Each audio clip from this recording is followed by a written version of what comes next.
Hello everybody, Adam King the King Source here. Today we're going to talk about what would I do if I became the Yankees owner or GM. What would I change with the team, etc.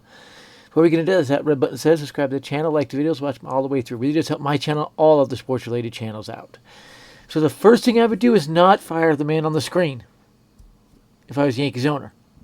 I would focus more if I became the Yankees owner, by the way. He's not the issue. Hal is. Hal is one that keeps derailing things and not allowing things and just handcuffing Cashman, okay?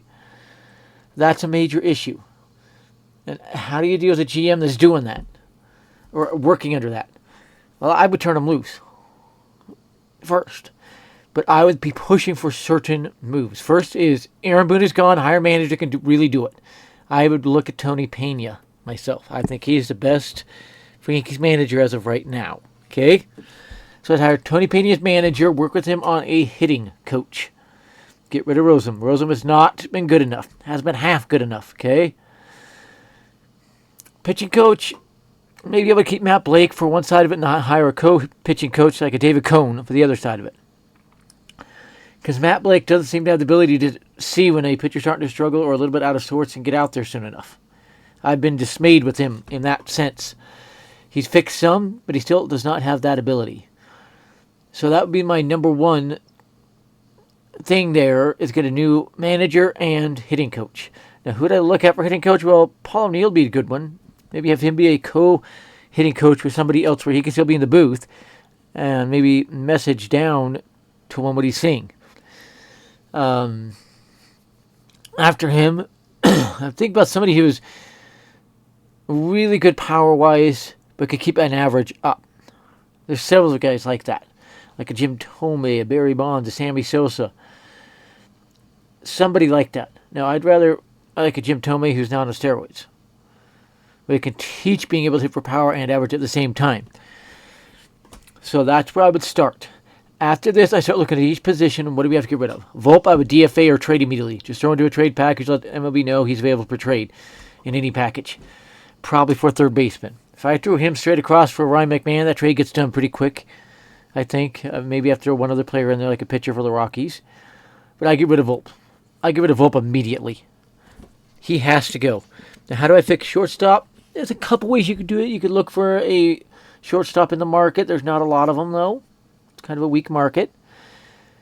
Or you call up George Lombard to see what he has. He has more Double-A time than Volpe did at this point. So I'd probably call up George Lombard, who showed in spring training he was MLB ready. And he's kind of struggled a little bit this year in Double-A, but he's still hitting well enough, you know. And maybe just see what he's got now. Now, what I like to do when I look at stats is not just look at their season stats. Now, one concerning thing to me with George Lombard, when you look at his stats, okay, this is not working. He's a 248 hitter in the minors. That's not as high as I would like it. I would like something above 260, like 260, 270 to make me comfortable. At Double-A this year, 209 with 2 homers and 14 RBIs. That's a little concerning after the way he was raking in spring training. Now, there could be several reasons for that. Is it concentration? What is it? It's only 48 games. So you're kind of wondering, but then we go look at the game log. Okay, we got to get it down to June. And 216 in June. Last several games.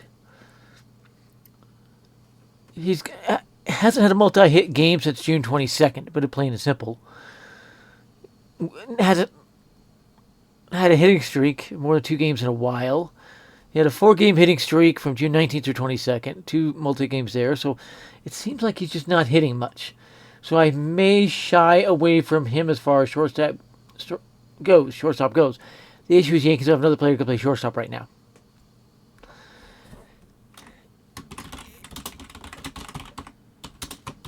That is the emergency Yankees are in with shortstop. Oswald Peraza is the other shortstop the Yankees have, and he's not hitting either. They have Roderick Arias, but he's not really hitting either. Batting 182 this year. And with him, he's had a lot of terrible luck, but still.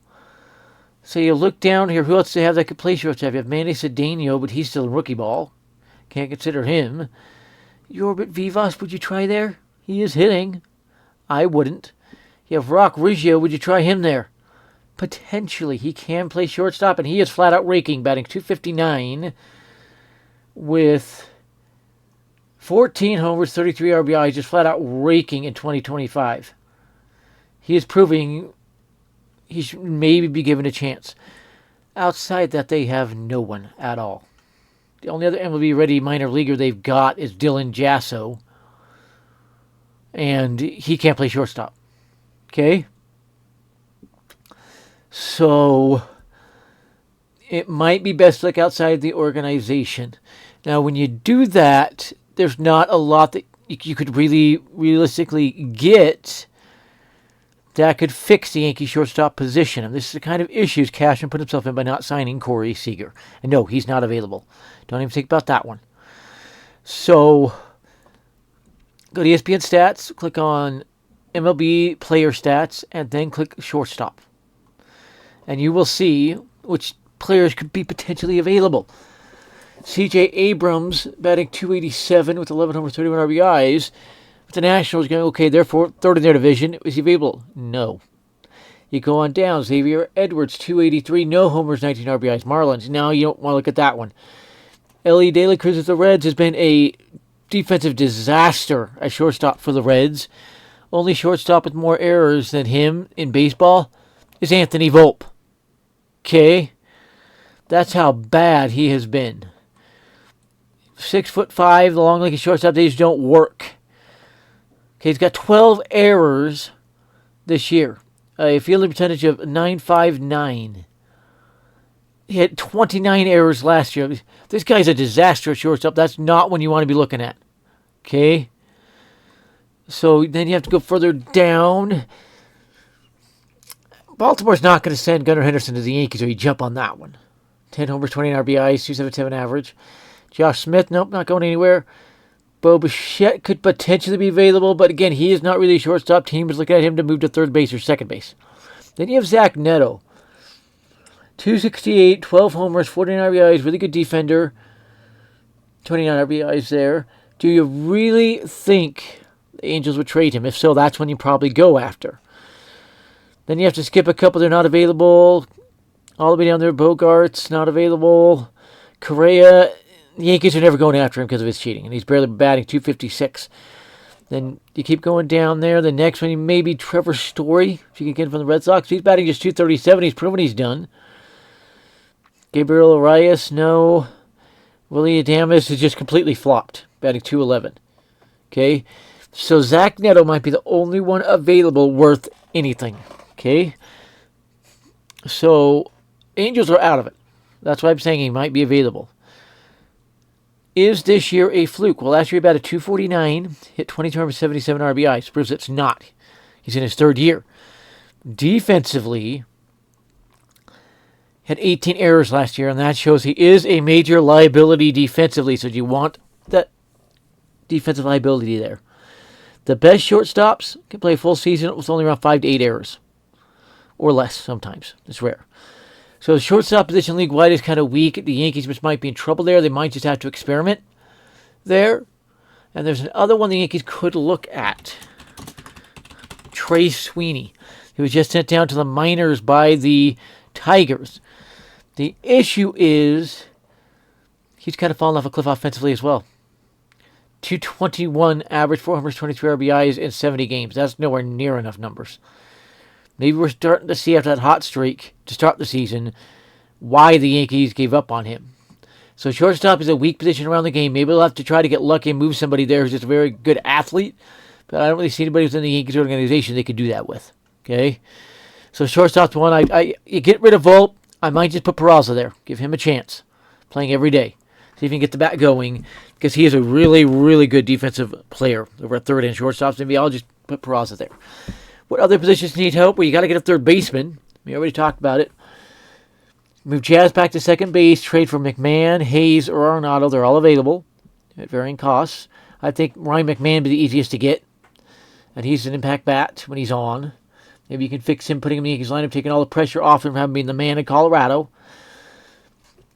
Then you have to look around. What else do you have to do to get this roster going? I think the Yankees need one more big impact bat. If Ryan McMahon can come in and be that bat behind Judge or in front of Judge, to get him better pitches to hit, and then you could put Bellinger permanently behind Judge, maybe that's what you do. But Aaron Judge is getting intentionally walked too much, and they're not getting enough hitters on in front. One thing I might, is Brian Reynolds of the Pirates, who's believed to be available. Now, the one caveat is he is over 30 now, if I'm right. I believe he is. Because a few years ago, before he signed that extension, he was 28. Yes, he is 30 now, Brian Reynolds. So is he worth putting a big package together for to get him a switch hitter? And that. The other issue is he's only batting .240. Something has gone awry with his hitting. Back when the Yankees wanted him, he had .302, .262, .263, .275. He was coming off that .302 year, which he'd hit 24 months, 90 RBIs. His batting average is down this year in 81 games. What is going on with that? Why did it tank? Can anybody answer that one? Even his rookie year, he batted .314. So something has gone awry with him, so I might not look at him. Now, with Ke'Bryan Hayes, he's one of the best defensive third basemen in the game. That's why I would probably still trade for him. But that bat, he's only batting .247. He's never really figured it out offensively. He had a .376 average his first year, only 85 games. Okay? His best home runs, best year, he batted .271 with 15 home runs and 61 RBIs. You can't really have a bat that bad at third base. That was in 134 games. So he's never really played a lot of games. He's been an injury risk. So that's why I think the Yankees may stay away from him. Ryan McMahon has always played over 140 games. So that's why I go after Ryan McMahon. And if you're wondering how he's batting this year, it's been up and down for him. But he's been a little bit hotter as of late. And that's why his average has gone up a little bit recently. And it went up coincidentally when they were talking about sending him to the Yankees. It's up to .219 when it got as low as .202. It tanked down there. .201 actually. So it has gone up recently. He's kind of gone into a funk. Only has 2 hits his last 6 games, and 3 his last 8 games. So he needs to get the hits going again, have another hot streak. The coach is playing for a bad Rockies team where, he's not getting anything to hit really. But defensively, this guy, again, another one who is as good as it gets defensively. And that's where you kind of take alert here. In 2024, he did have 15 errors. And this year he has 5. So this year he's on pace for under 10 errors. Normally, he's playing way over 100 games. Last year, 152 games. Okay? And this has it split up for some reason by position and that for fielding. But he plays a lot of games every year. And you could play first base, second base, and third base. Speaking of Ryan McMahon. So you get a versatile defender. He's even played a couple games at shortstop. Didn't commit any errors, but yeah. Third base is primary position. And you're talking about getting a pretty good defender this year. The Rockies already played 84 games this year, and he's only committed 5 errors. So he's on pace for about 8-9 errors. .977 fielding percentage. Yeah, this guy's a very good defender. So he'd be one worth getting. So you'd have to address that, get a new third baseman, a new shortstop immediately. After that, you got to hope Stanton gets going power-wise. He's really driving the ball quite well, but not in the air. You get the home runs from it. Everybody's wondering why. He's driving in runs and stuff, so that's good. But yeah, Jason Dominguez is going to start playing over Jason. He'll turn into an impact bat as well. So, how else could you fit an impact bat in this lineup? Well, one, by playing Bellinger every day in center field and Dominguez every day in left field and Judge in right field, so your outfield's set. One, I still may look at getting a first baseman because Paul Goldschmidt's fallen off a cliff. And one way you can do that is by calling up T.J. Rumfield, who's been MLB ready for some time, and giving him a chance at first base. And then let Ben Rice split time at catcher with Austin Wells. So that is another way you can do it at first base. And TJ Rumfield just flat out raking again this year, by the way. Why the Yankees aren't doing anything with him, I don't know. Why letting him just rot, I don't know. When you're talking about a player batting .284 with 9 homers and 45 RBIs already. Okay, and that's in just 71 games. For MLB season, that's on pace for 31 home runs, 115 RBIs, and a .280 average.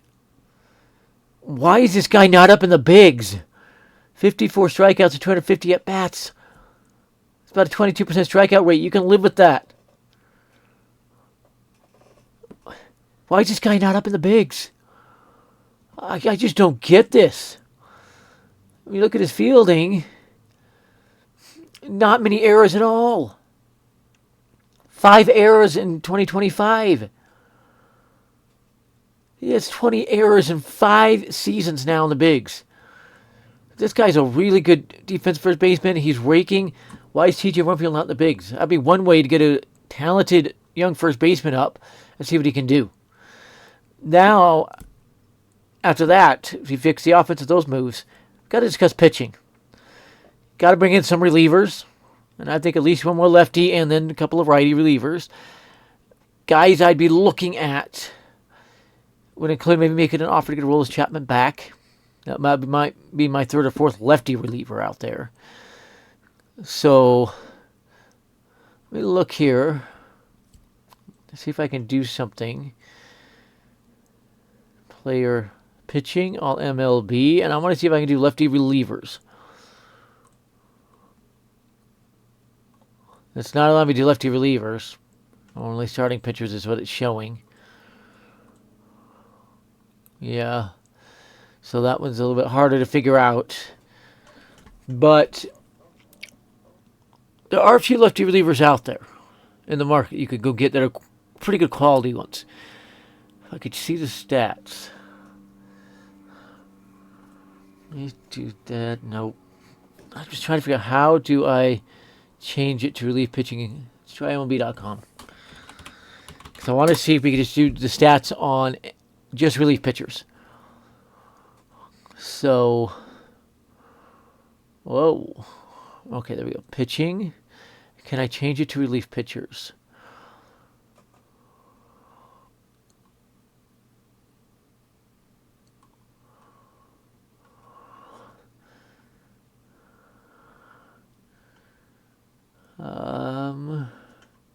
Got a lot of filters, but I'm not seeing. Oh, right there, reliever. Okay, so here we go. There's reliever, but not lefty or anything. So let's go to ERA. Let's see if I can spot any of them myself. And yeah, not there. One you could go out and get is David Bednar of the Pirates. He's becoming available. The Athletics Jeffrey Springs has a 4.26 ERA, but has been a pretty good lefty, you know. So let's go games, see if it gives me a good long list. There we go.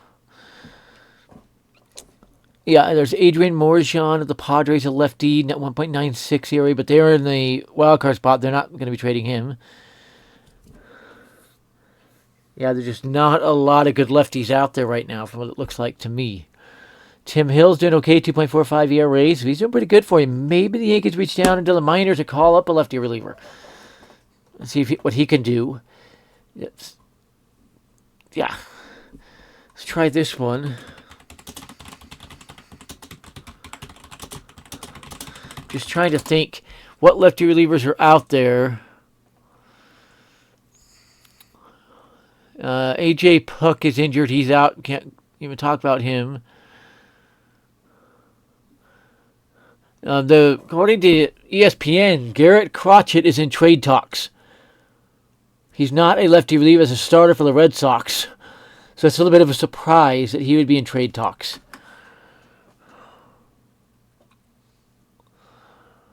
So here's an article that shows them. It's got Mason Montgomery and Reed Detmers.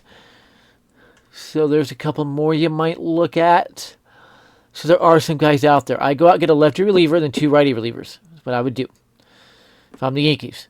And others, I look at Felix Bautista, Ryan Helsley, Kyle Finnegan are all available. So there's some good ones. I think they get Finnegan on the cheap. The Yankees could if they wanted. Get Bednar. Maybe go out there, get Reed Detmers, and beef up the bullpen. The Yankees relied on too many, what's the good word for it? Up and down players. Okay? Too many unsteady relievers. Had too many question marks around them. So that's what you'd have to do there. I would also go get a starting pitcher as well, and my pick would be Sandy Alcantara. You could put him right between Fried and Rodon and have a nasty top 3 in the rotation. Now, the one issue with Sandy Alcantara is he's up and down right now as he's coming back from Tommy John surgery. He had a really good run for about 4 or 5 straight starts before, let's see, where is he? Before falling off again this last start. He was having a bad start. So the question remains, how good is he going to be? Because this last game, he went 6 innings, gave up 10 hits and 7 earned runs against the Diamondbacks. And the Diamondbacks, of course, are right there in the wild card hunt still. But before that, he held the Braves to 3 over 6 innings. That's a good start. Phillies, 2 runs over 5 innings, a really good start. 6 scoreless against the Pirates, that's a heck of a start. And then 2 over 6 against the Rockies. So 4 straight really good games for this last clunker on June 28th. So he should be starting either today or tomorrow. And we're going to pay close attention to that game. Let me see if it is today. Just in case here. I'm not seeing the Marlins. Oh, there they are. They're playing the Twins, hosting the Twins. And, by the way, 2 of those were on the road. 2 of his better starts were on the road. It is Jason Junk today, which means Sandy Alcantara will be pitching tomorrow. That is a big start for him. Okay, because he's got to prove, yes, he is getting fixed, and that was just a fluke against the Diamondbacks. So to check it here, yes, Alcantara's Friday. Why are they giving him that extra rest? That's a little weird. That is a little weird. Why? I don't know why they give him the extra rest, but okay, so he'll be pitching Friday, 2 days from now, on the 4th of July. Interesting start there for him. So that's a big start for Alcantara. The reason I go after him is he has been an ace coming into this year, and I am quite sure that he will get back to being an ace. It might take him another month or 2. And by the postseason, I think you have a dominant pitcher. Now, one concern I have is his whole game being in Miami, in a pitcher's park. That would be a big concern. So what I would do to fix the Yankees, I keep Cashman, if I'm the owner. But I get rid of Boone and the pitching coach, hitting coach immediately. Add a pitching coach like Paul O'Neill, hitting coach like Paul O'Neill, and a pitching coach like David Cohn. These guys can watch things and make adjustments mid-game. Then I go fix certain positions, getting rid of Volpe, trading for a good third baseman, calling up TJ Rumfield, putting him at first base, maybe a platoon with Goldschmidt, who knows, as Goldschmidt struggles, to get another bat in there. Then I go out and get Sandy Alcantara, add 2 relievers, righty relievers, and a lefty reliever. That's what you have to do. It's been the King Source. Have a great day, everybody. Remember, the King Source loves you.